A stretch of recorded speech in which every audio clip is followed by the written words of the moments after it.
Hello, hello, hello, hello, hello, hello. La la la la la la la la la. Ba ba ba ba ba ba ba ba ba ba bum bum bum bum. Ba da da da da da da da. Bum bum. Ba ba ba ba ba ba ba bum. Ba ba ba ba ba ba bum. Ba ba ba ba ba ba bum. Hey, hello, hello, Mal. Hi there, everybody. Everybody, optimist. Yes. If I wasn't an optimist, I would be dead by now.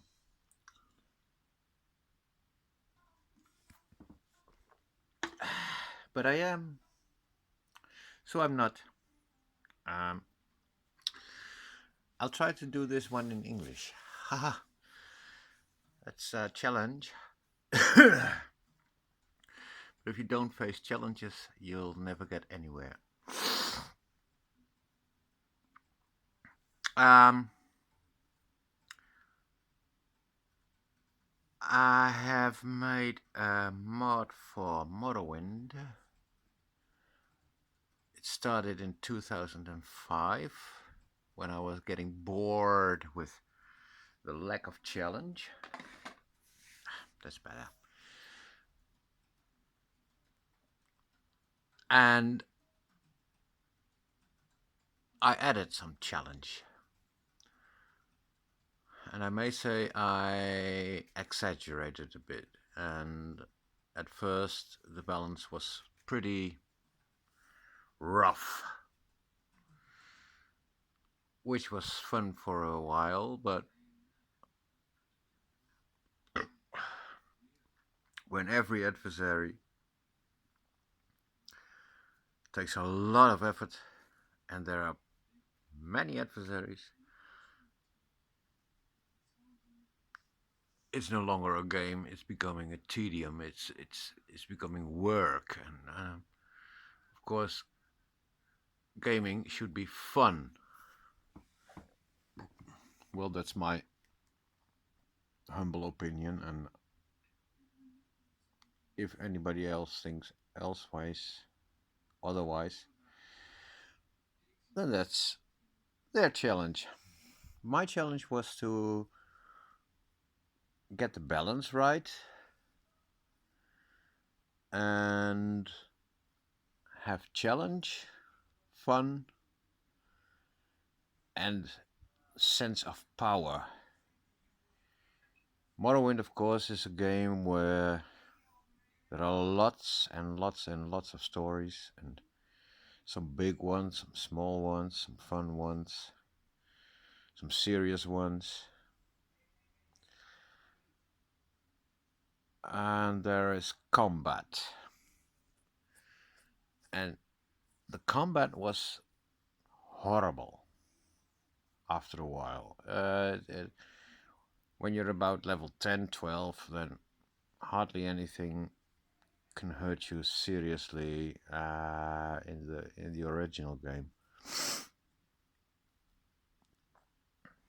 And I may say that the latest hero I've been playing, Flailfish Jr., started out as a character to check whether a class I made would work.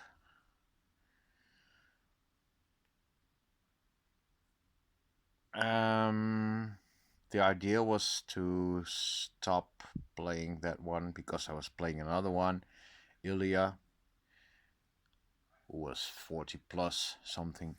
And well, he was great. But then Flailfish came along, and that was in the time when I was looking at playthroughs or let's plays by Lethal Feline, a great player and a great character, great person. He was obsessed with hand to hand, weaponless combat.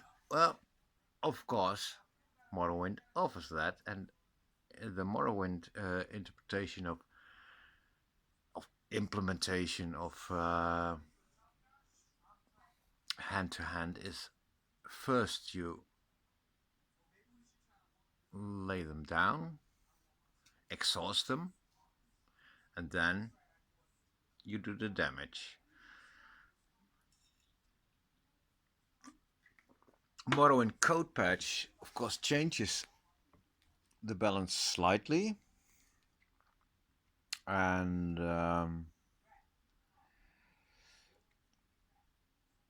I think I have version 2.3 point something, some demo version of it, some beta version,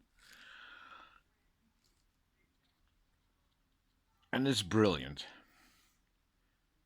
He started, Flavors Jr. started in September, the final day of September last year, 2017, and we're May 18 now. When he started,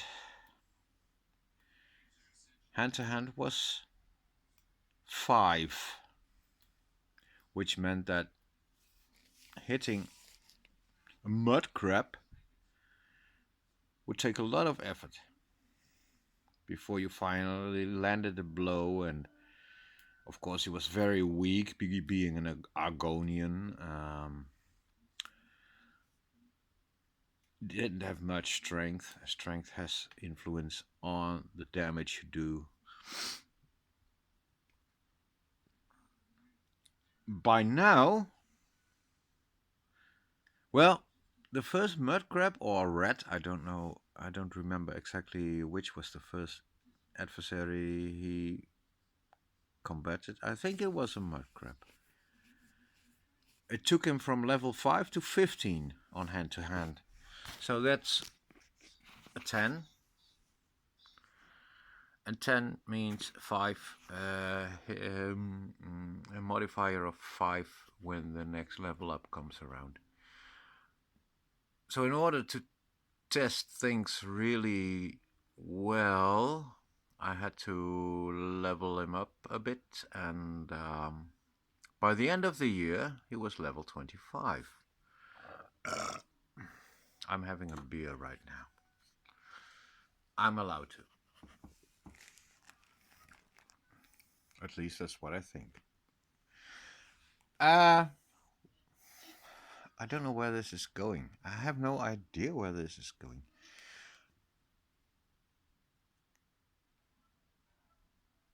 Basically, where I'm going towards, at least that's what I set out to do, is the new Draugr. The Draugr are undead Nord who dwell in caves and, well, they usually do, but not always. In graves, not in caves, but in tombs. Tombs, yeah.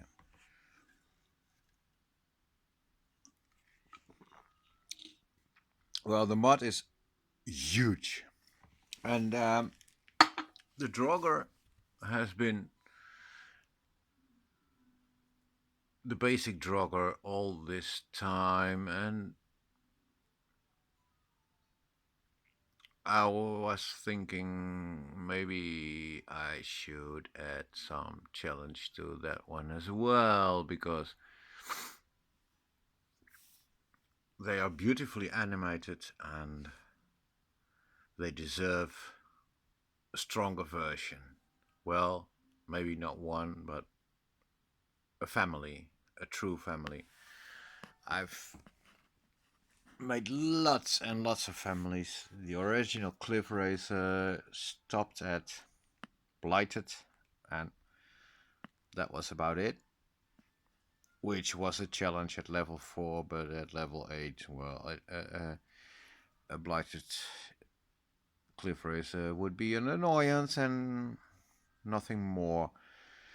There are 25 different races right now, maybe 30. I don't know. I don't count them anymore.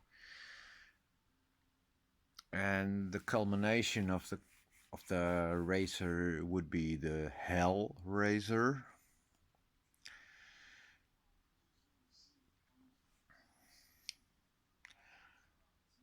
who spawns, or which, but creatures and humans to me,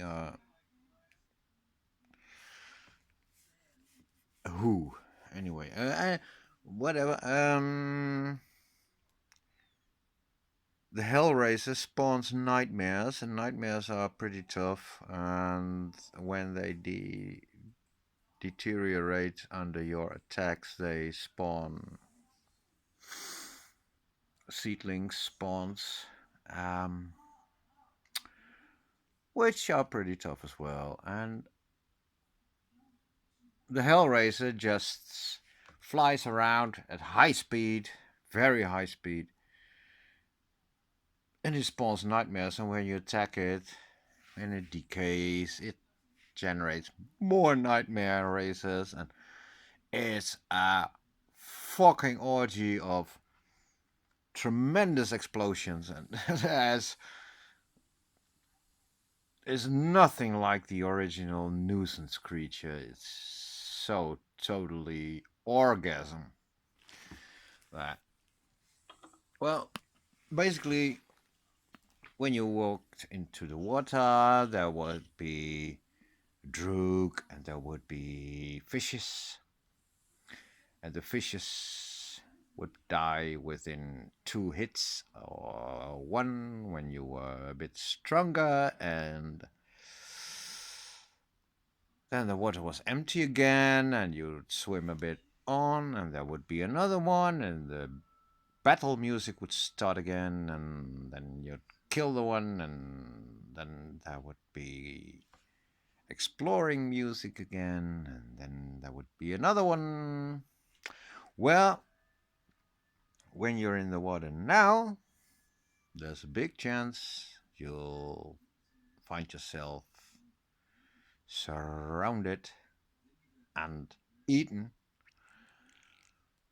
by piranhas, and piranhas breed like fuck, and doing so they generate lesser versions of themselves, and those may generate lesser versions of themselves, etc., etc. So when you're going for a swim, you might find yourself surrounded by 20, 30 of them eating at you, and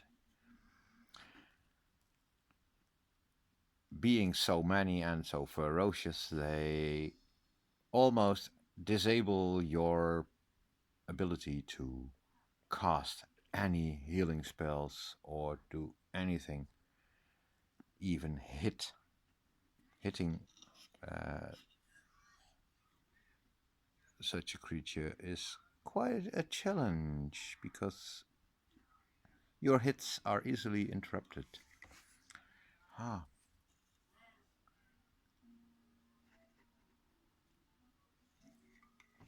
Flailfish Jr. by now has reached level 60. So he's had the odd Hellraiser. He's had quite a few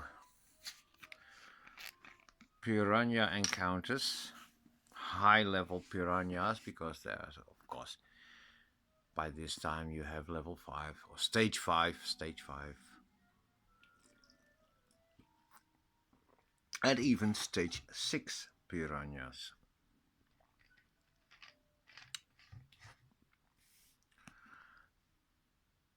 Of course, there's piranhas. There's an easy solution. You simply eat what's it called at the back? The violet Copernicus. It's or ample pot, and then you walk on the water, and then you can cast You're ranged. Wow, bam! Massive vulture attack. Kill as many as you can and restore your health by absorbing theirs in a massive way.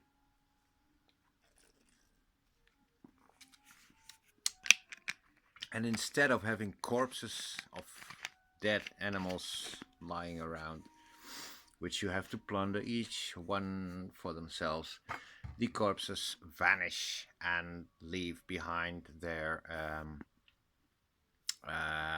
spawn counters and some of their ingredients based on what they originally have and how far they have come to breeding the next generation, their offspring, their spawns. And that's a mechanism that I introduced somewhere 2014, 15. I don't know. I don't exactly remember when. Well, maybe the first attempt was 2013. I was 8 years into the making of the mod then. And it started with a Spriggan. The Spriggan who, when killed, resurrects 2 times. And then it's gone. It's always the same, always the same. And I was getting bored with that mechanism, and I thought, well, why not? Why not when the first or the second one dies, have a little chance to add another one at somewhere around you, place something like that. And well, that's a mechanism that really worked, and I found out that scripting in Morrowind is a bless. It's or a bliss or whatever. It's fun to do. It's totally fun to do. And why by now when I encounter a Spriggan, I know I'm in for some trouble. Probably or trouble, not really trouble. They're not too tough. They haven't changed that much. It's only that when you kill one, there might be another one rising somewhere else, and they leave behind a skull. And when you pick up the skull, you have a slight chance that there will be another Spriggan, and or I don't think that's in that script, no. But at least you get some ingredients added to your inventory, and well, that's basically it. You kill the other one time, and there may be another one, and on and on and on. So one single Spriggan may result in 20 skulls at level 60. So because chances improve when you level up and up and up, and in order to avoid infinite spawning, there is a cap in the scripts which is governed by a global which I introduced, so that around level 70 by default there is a stop to all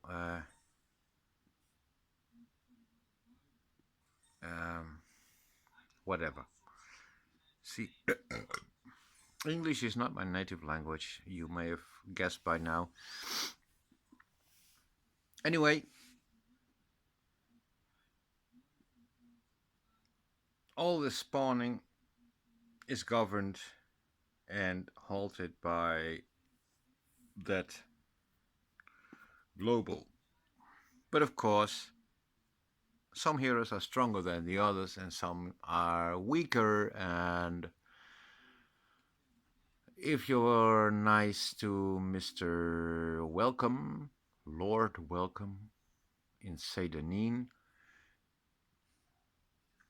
by the time the spawning starts, you may be offered a spawn setup tool in which there are many menus, and one of them being the cap. So you can leave the cap at where it is, at 70, level 70, which is pretty strong. Or you can drop it towards 30 so that the challenge wouldn't be too hard on you. But you can only do this when you're 30 or more. By that time, you know what you want, and you can always change it. It costs some spawn counters to do so, and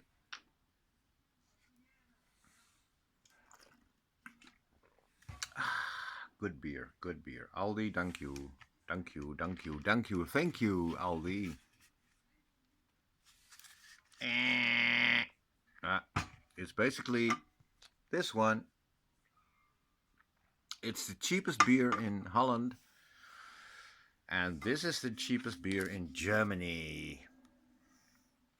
I have some bottles left, and I use them to throw this one in, so I can lock it up with this dopje, whatever, cap.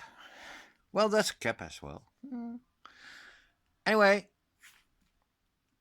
where am I going? My God, I don't understand where I'm going. Oh, the Draugr, the Draugr, the Draugr, the Draugr.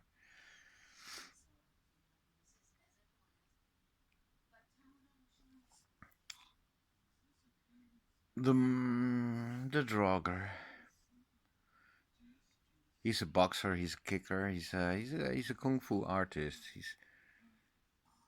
He's nice. I have left it where it is, and I noticed that I want to add Draugrs to the game, higher level Draugrs. But now the challenge is, what will the stronger ones do? Will they spawn yet another swarm of Draugrs when they decay? Or, well, there are so many options. I don't know. And that's where I'm at right now. I'm thinking. I'm in Luxturm. Flailfist is 60 now, and there are quite a few of them, 5 or 6, I don't know. And I think, well, the only thing I do right now is simply sneak and leave them where they are. I don't care. They only have one grave tar, the basic ones,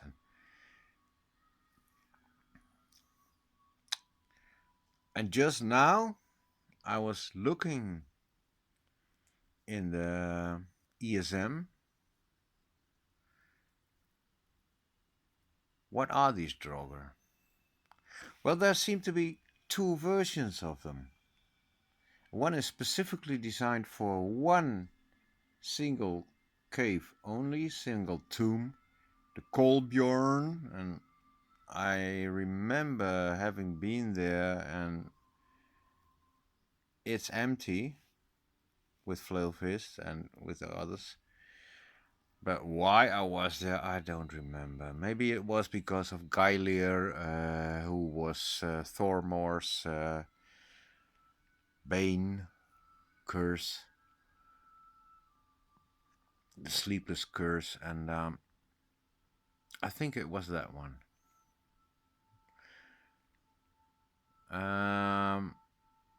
They are at lower level, but somewhat stronger, or the other way around.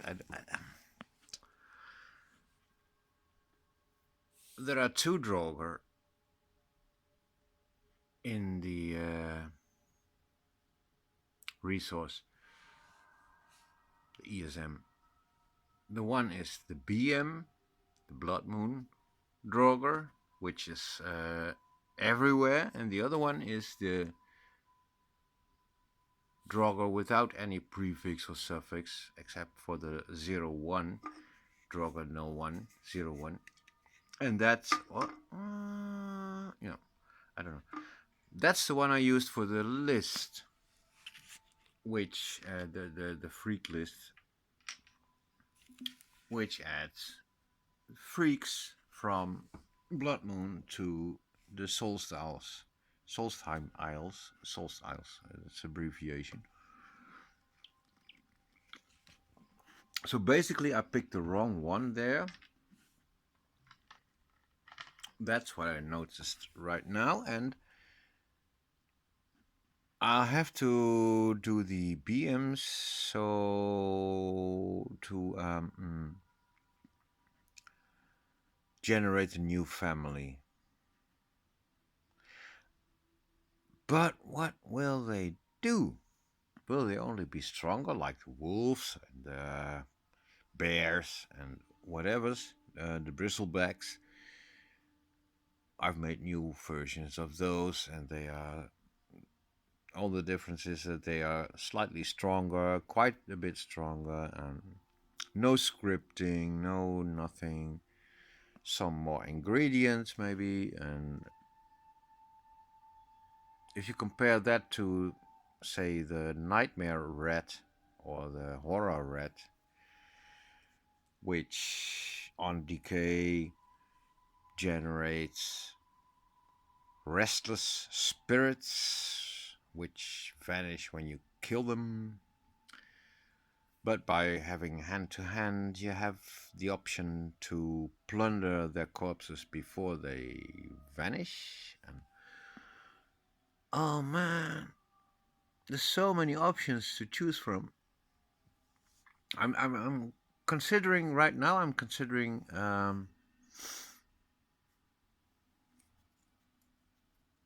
some script, sure. A leveling script maybe, so that they get stronger and stronger and stronger while your hero progresses. Decaying and triggering events on decay is an option. It's an option, sure. They may have commanders or whatever's that generate on first attack an army of whatever, how your level divided by some number, Draugrs around them, and you can think of anything. The script language doesn't hook on every event, unfortunately. Well, limitation tames chaos, and chaos taming is one of my passions. There is so many options.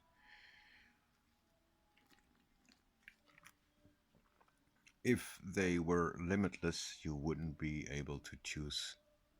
Now you have to choose, now you have to implement, and now you have to do yet another similar script and do something else in it with a limited amount of options. But the limits are pretty flexible, because a mechanism I use quite a lot is that when a creature dies, it drops an item, and that item itself has a mind of its own, like exploding, like generating something else, like simply lying there and waiting for you to pick it up. And surprise you with a bonus or with some surprises, like being attacked from behind. Um, so that's where I'm now with the Draugr. I really want to make it because the animation is so beautiful. It's such a waste to simply kill it. It has to have a chance to retaliate and perform its moves because it's a beautiful creature, and every creature in Morrowind basically is beautiful. And that's why that's one of the reasons, one of the very, very many reasons why this game never ever will stop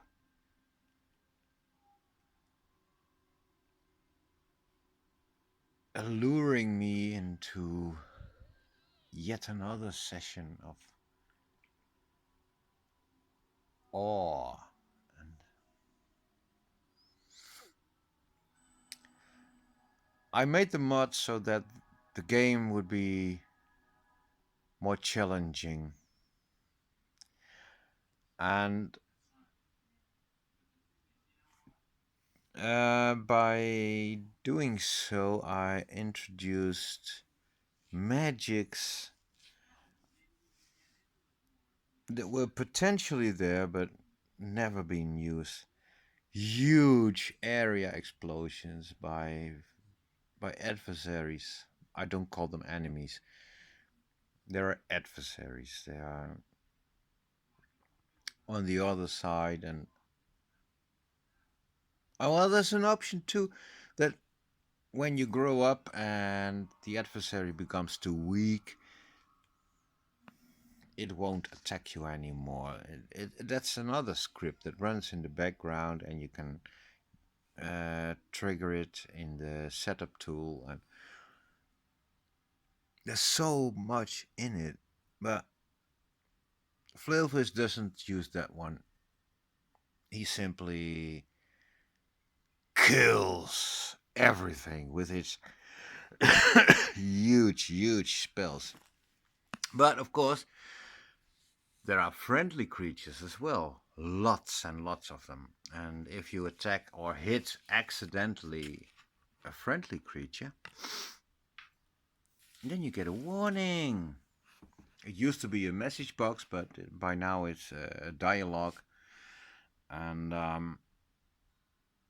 because there are so many options, like you hit the creature and nothing really bad happened, or you hit the creature and it is dead at the first hit. May happen when you're 35 or more and you really develop your creature and your hero quite well. Anyway,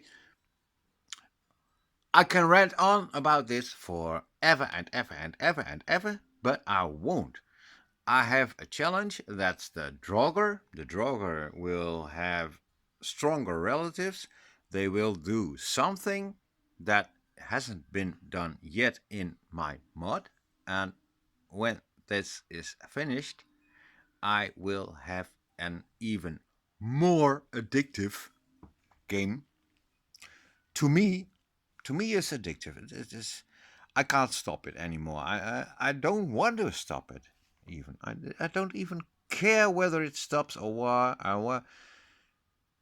The Flowfist only has done some Daedric quests. 9 of them. 9 of the 10. There's one in Vivek where he never ever set foot because he hates towns.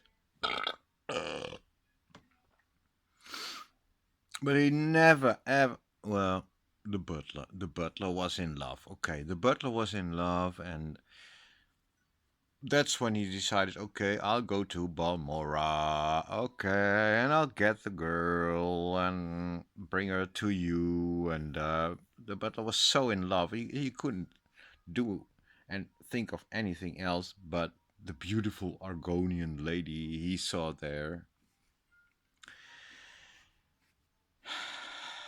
And now when I go into it, this is so fucking beautiful when I go to the hero's place in Saint Denis and they are swarming around each other. Those two, they're so in love. Even now, after how many levels? I don't know. I have 40 levels, 50 levels. The butler dances, and the lady looks, and the lady moves and walks, and the butler follows, and when you come home at that place where everything is okay and which is full of magic crates, hero crates, and whatever. Uh, when I begin talking about my mod, Azura's Touch, I cannot stop. I will not stop. I will never stop